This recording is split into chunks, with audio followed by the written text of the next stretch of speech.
स्वाध्याय इयत्ता 9वी विषय मराठी कविता दुसरी संतवाणी।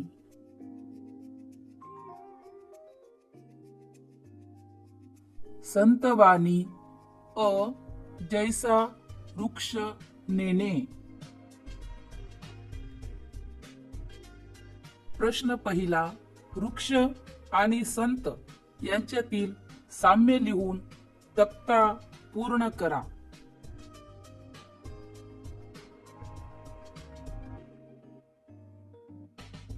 वृक्ष संत। वृक्ष मान अपमान समान मानतात। संत निंदा स्तुती समान मानतात।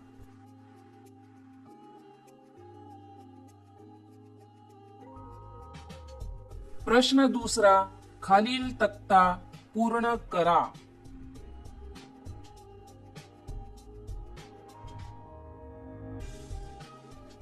वृक्ष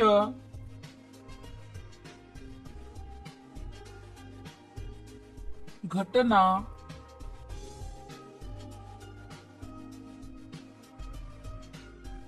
परिणाम।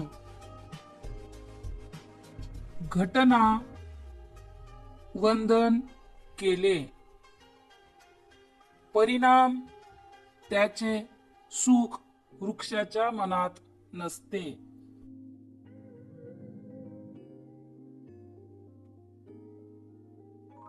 घटना घाव घातले। परिणाम घाव घालणाऱ्याला तोडू नका असे म्हणत नाही।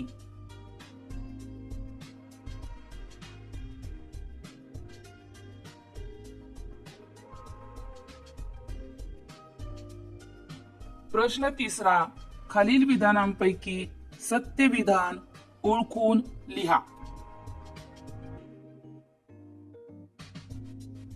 अ संतांचे वर्तन वृक्षाप्रमाणे असते। आ संतांना सन्मानाची अपेक्षा असते। ई संत निंदास्तुती समान मानत नाहीत। ई संत सुख आणि दुःख समान मानत नाहीत। खालील विधानांपैकी अ संतांचे वर्तन वृक्षाप्रमाणे असते हे विधान सत्य आहे।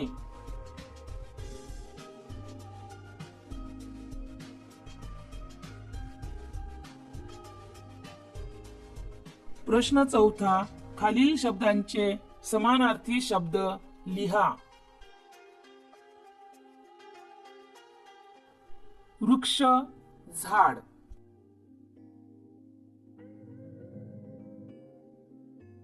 सुख आनंद। सम समान।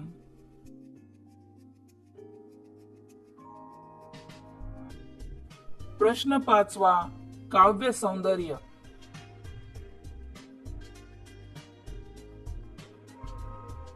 अ अथवा कोणी प्राणी येऊनी तोडिती तया न म्हणती छेदू नका या काव्यपंक्तीचा तुम्हाला समजलेला अर्थ सांगा।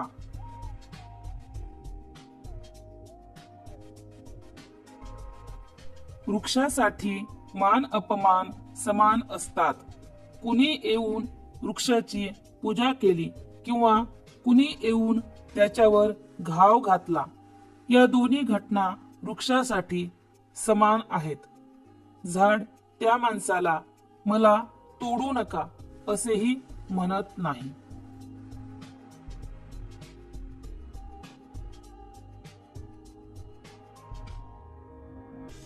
आ निंदा स्तुती सममानिती जे संत पूर्ण धैर्यवंत साधू ऐसे या काव्यपंक्तीतील विचार सौंदर्य स्पष्ट करा.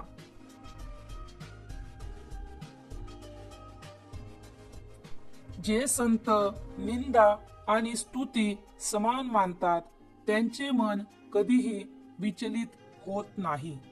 संतांची कुणी निंदा करो किंवा प्रशंसा, संतांना दोन्हीही समानच.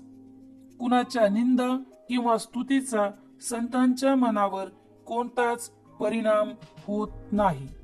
त्यामुळे संतांचे मन नेहमीच धैर्यशील असते.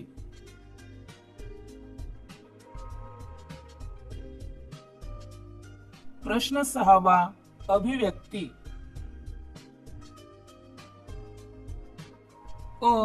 प्रस्तुत अभंगातून संतांना दिलेल्या वृक्षाच्या उपमेसंदर्भातील तुमचे मत स्पष्ट करा.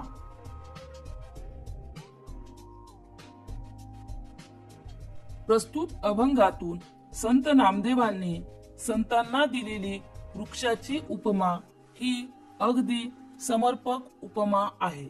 ज्याप्रमाणे वृक्षांना मान अपमान समान असतात, त्याचप्रमाणे संतांना स्तुती निंदा समान असतात. वृक्षाची कोणी पूजा केली तरी वृक्षाच्या मनाला त्याचा आनंद वाटत नाही. तसेच वृक्षावर कोणी घाव घातला तरी वृक्षाला त्याचा राग येत नाही. त्याचप्रमाणे संतांची कुणी स्तुती करो किंवा निंदा, संतांच्या मनावर त्याचा कोणताही परिणाम होत नाही. ज्याप्रमाणे वृक्ष एका ठिकाणी अविचल राहून सर्वांना समान समजून उदार वृत्तीने फळं फुलं सावली देतात, त्याचप्रमाणे संत देखील सर्वांना समान समजून उदार वृत्तीने ज्ञानदान करत असतात. म्हणून प्रस्तुत अभंगातून संतांना दिलेली वृक्षाची उपमा ही अगदी समर्पक आहे.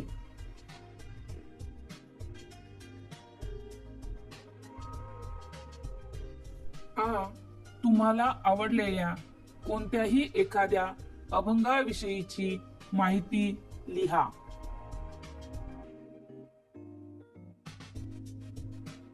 मला घासावा शब्द तासावा शब्द हा अभंग आवडतो.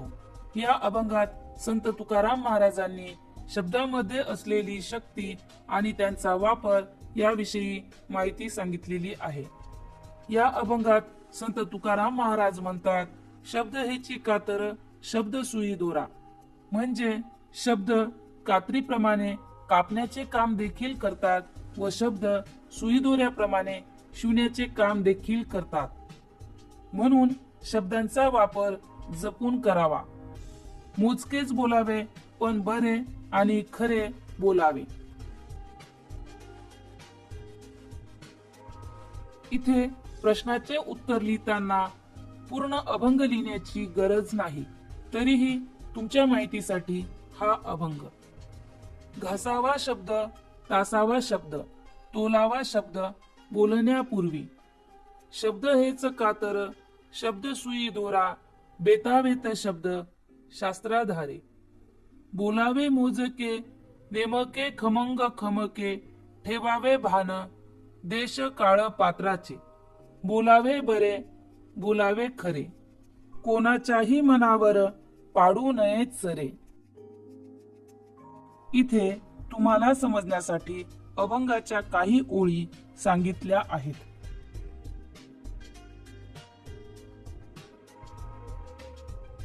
आता पाहूया उपक्रम.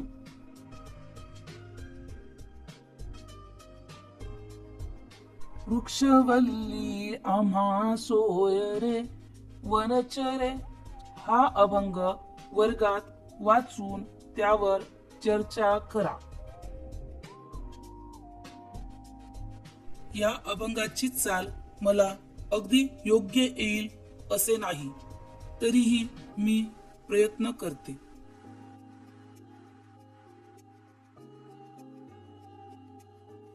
वृक्षवल्ली आम्हा सोय रे वनचरे पक्षी सुस्वरे आळवीती वृक्षवल्ली आम्हा सोय रे.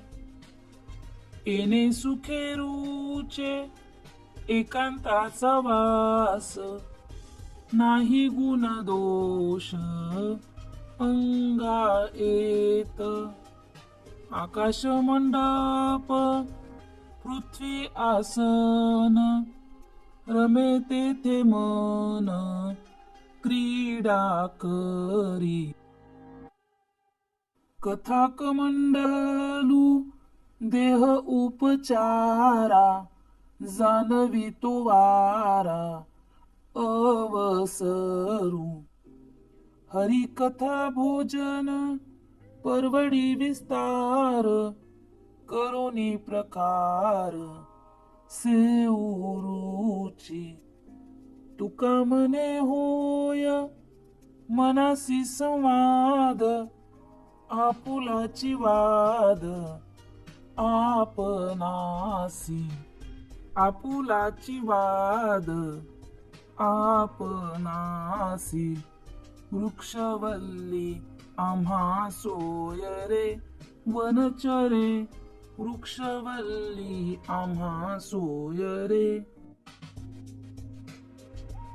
या अभंगामध्ये संत तुकाराम महाराज म्हणतात, ह्या वनामध्ये असलेले वृक्ष, वेली, वनचर व सुस्वरामध्ये गाणारे पक्षी आमचे सोयरे संबंधी आहेत.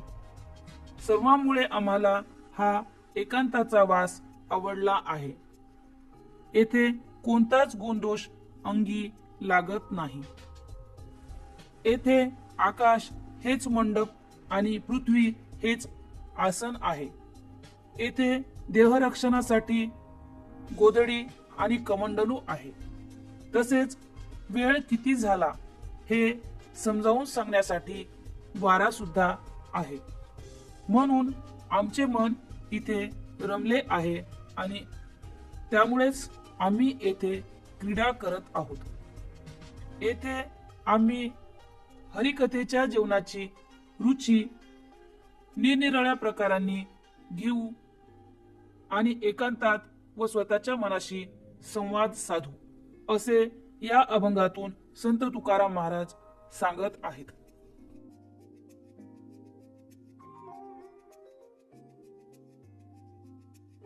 आता पाहूया भाषा सौंदर्य.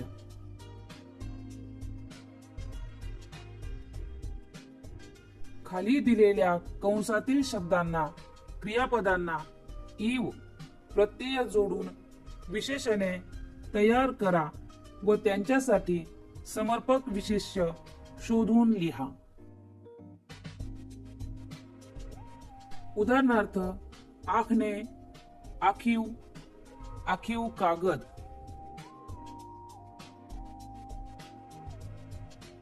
कंसातील शब्द रोखणे, कोरणे, ऐकणे, घोटणे, राखणे.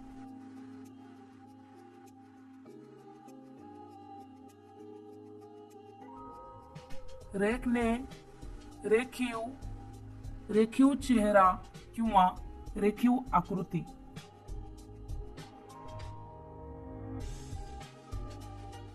कोरणे, कोरीव, कोरीव शिल्प किंवा कोरीव काम. ऐकणे, ऐकीव, ऐकीव बातमी किंवा ऐकीव गोष्ट. घोटणे, घोटीव, घोटीव कागद किंवा घोटीव शिल्प. राखणे, राखीव, राखीव वने किंवा राखीव जागा.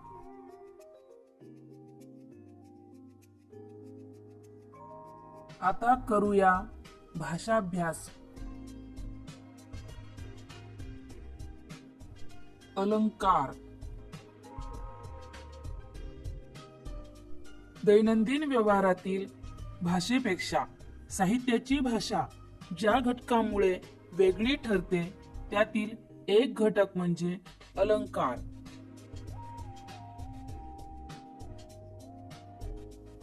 अलंकाराचे दोन प्रकार.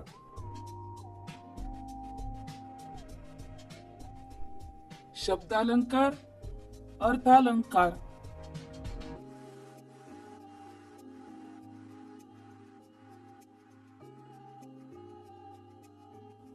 शब्दालंकार शब्दाच्या विशिष्ट वापरामुळे जेव्हा भाषेला सौंदर्य प्राप्त होते तेव्हा शब्दालंकार होतो.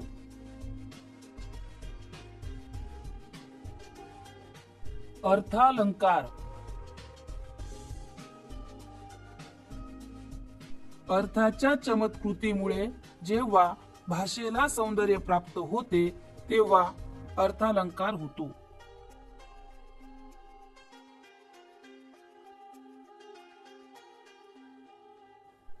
उपमेय म्हणजे काय? ज्या वस्तूला उपमा दिलेली असते तिला उपमेय म्हणतात. उपमान म्हणजे काय? वस्तूला ज्या वस्तूची उपमा दिलेली असते तिला उपमान म्हणतात. उदाहरणार्थ, सीमा सशासारखी भित्री आहे. या वाक्यात सीमा नावाच्या मुलीला सशाची उपमा दिली आहे म्हणून उपमेय सीमा आणि उपमान ससा.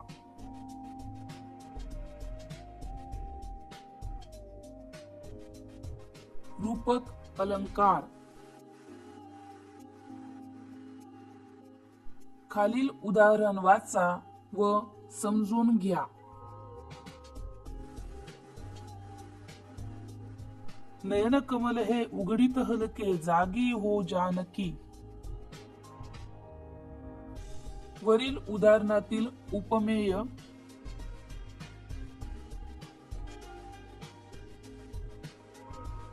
जानकीचे नयन.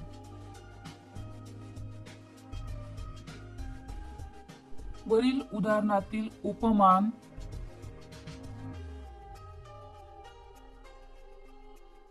कमळ.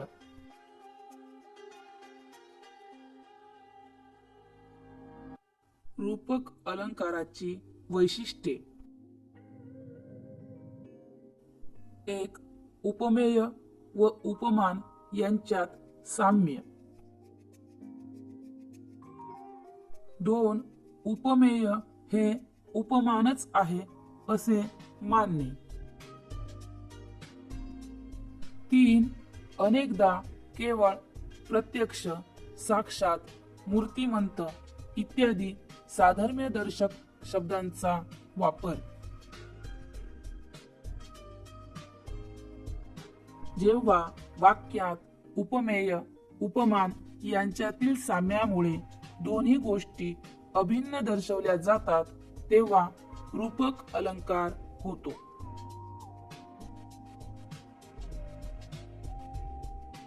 खालील ओळी वाचा. उठ पुरुषोत्तमा, वाट पाही रमा, दावी मुख चंद्रमा, सकळी कांसी. उपमेय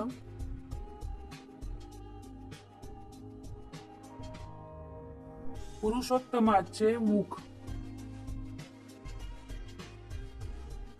उपमान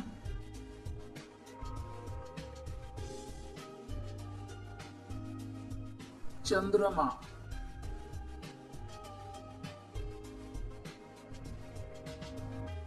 संतवाणी आ धरिला पंढरीचा चोर.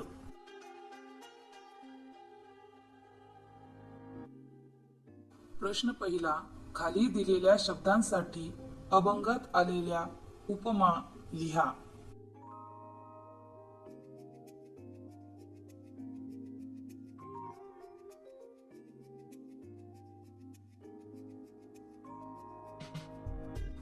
विठ्ठल पंढरीचा चोर.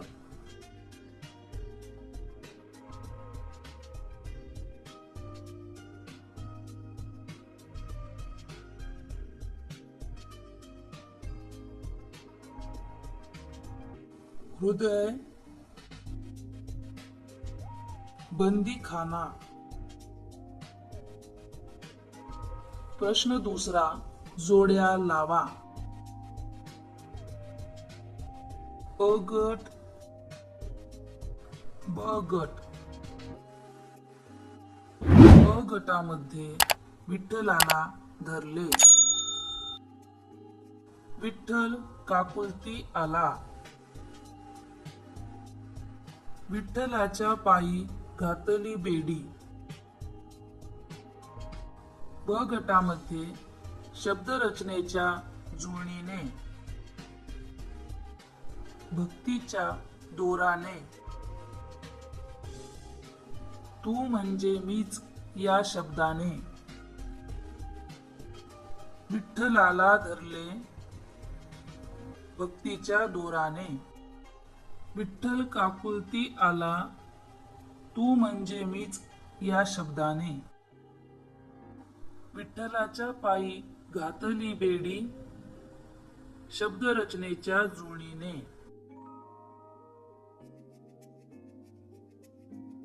प्रश्न तिसरा, काव्य सौंदर्य।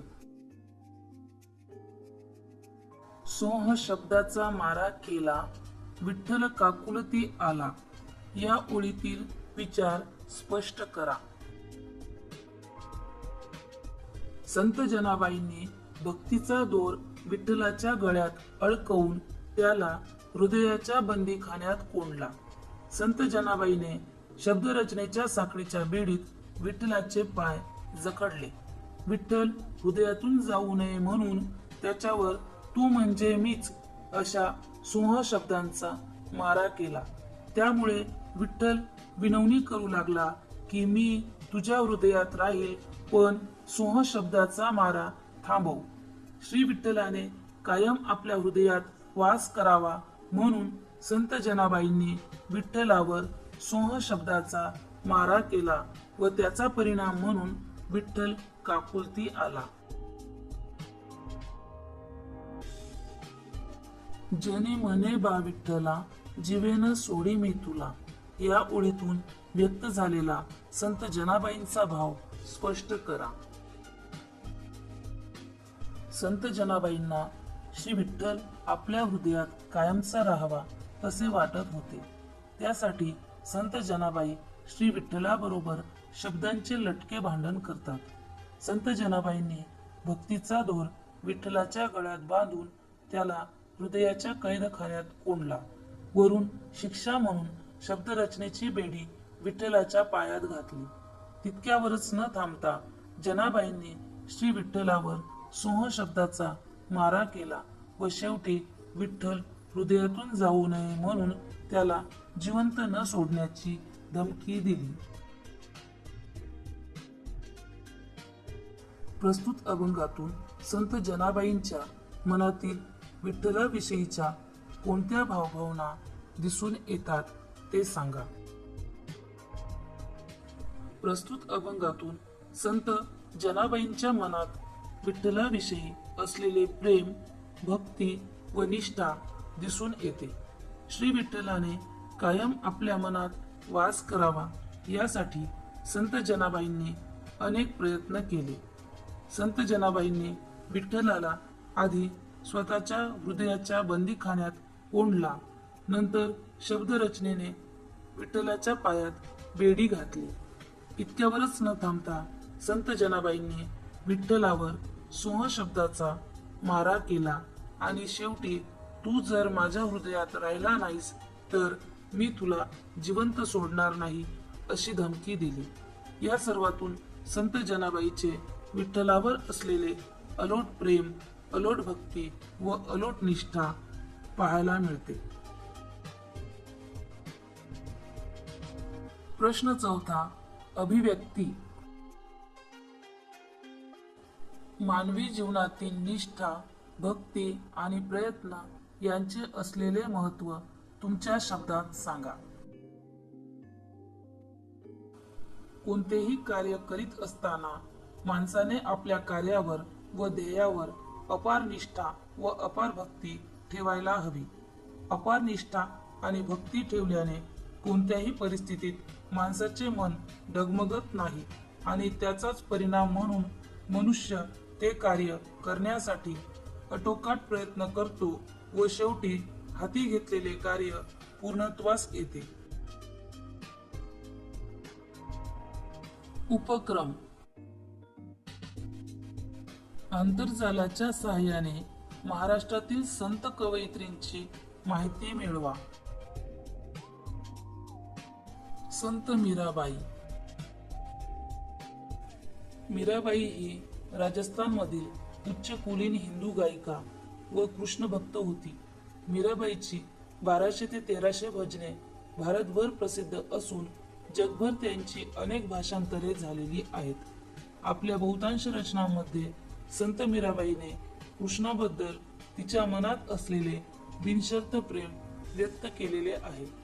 माझा पती कोण होणार असे बालपणी मीराबाईने आईला विचारले असता आईने तिला घरातील कृष्णाच्या मूर्तीकडे नेले आणि हा तुझा पती असे सांगितले. मीराबाईच्या घरी येणाऱ्या एका साधूकडे असलेली कृष्णाची मूर्ती तिला खूप आवडली. ही मूर्ती तिने हट्टाने स्वतःकडे ठेवून घेतली. पुढे तिने या मूर्तीशी स्वतःचे लग्न लावले. पण पुढे प्रत्यक्षात चित्तोडच्या राणासंघाचा पुत्र भोजराज याच्याशी तिचा विवाह झाला. कृष्णाशी विवाह झाला आहे असे मानत असलेल्या मीरेला हा विवाह पसंत नव्हता. गुजरातमधील द्वारका इथे तिने आयुष्यात अखेरची वर्षे घालविली. मीराबाईला स्वतःच्या प्रेमासाठी अनेक संकटांचा सामना करावा लागला. संत कानोपात्रा. श्यामा नावाच्या तमासगिरींच्या पोटी एक कन्यारत्न जन्मास आले. चिखलातून कमळ उगवावे त्याचप्रमाणे ती कन्या चंद्रकलेसारखी सुस्वरूप व सुंदर होती. मोठी झाल्यावर आपल्या मुलीनेही आपल्याप्रमाणे नाचगाणे करून बड्या श्रीमंतांची मर्जी राखावी असे श्यामाला वाटू लागले. पण वयात आल्यानंतर नायकिनीचा धंदा न करता कानोपात्राने स्वतःला पांडुरंगाच्या भक्तीत वाहून घेतले. ती वारकऱ्यांसोबत पंढरपूरला वारीला जात असे. त्यामुळे तिला संत ज्ञानेश्वर माऊलींची भेट होऊन त्यांचा सहवास लाभला. संत संगतीमुळे तिच्या जीवनात अमूलाग्र बदल झाला. तिचे अनेक अभंग प्रसिद्ध आहेत.